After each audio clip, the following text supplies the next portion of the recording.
అదేవిధంగా central power distribution కార్పొరేషన్లో యూనిట్కి దాదాపుగా 92 పైసలు పడతాయి. అదేవిధంగా ఈరోజు చూసుకున్నటువంటి ఈస్టర్న్ పవర్ డిస్ట్రిబ్యూషన్ కార్పొరేషన్లో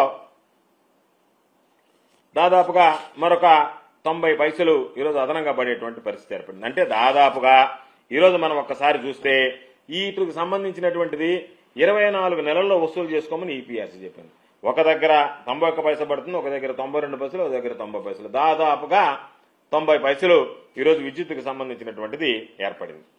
అదేవిధంగా ఒకసారి చూస్తే ఈరోజు 2014, 2019 చంద్రబాబు నాయుడు చెప్తున్నాడు నేను నీతిమంతుడిని, జగన్మోహన్ రెడ్డి గారి ప్రభుత్వంలో పీపీఎల్ చేసుకున్నారు, ఈ పీపీఎల్లో అధిక భారం పడింది అని చెప్పి మాట్లాడేటువంటి పరిస్థితి ఏర్పడింది. ఈరోజు ఒక్కసారి మనం ఆలోచన చేస్తే చంద్రబాబు నాయుడు హయాంలో 2014 నుంచి 2019 వరకు ముఖ్యమంత్రిగా విండ్ పవర్కు సంబంధించి 3,494 మెగావాట్లు 133 ఒప్పందాలు చేశాడు. 133 ఒప్పందాలకు సంబంధించి గరిష్టంగా ₹4.84 చంద్రబాబు నాయుడు హామీలు. ఎందుకంటే ఒకసారి నా ఫోన్ ట్యూన్లో ఉంది, ఫోన్ మామూలుగా చంద్రబాబు నాయుడు హామీలు గుర్తుండాలి కదా అని చెప్పిన అందుకని అది మోగింది.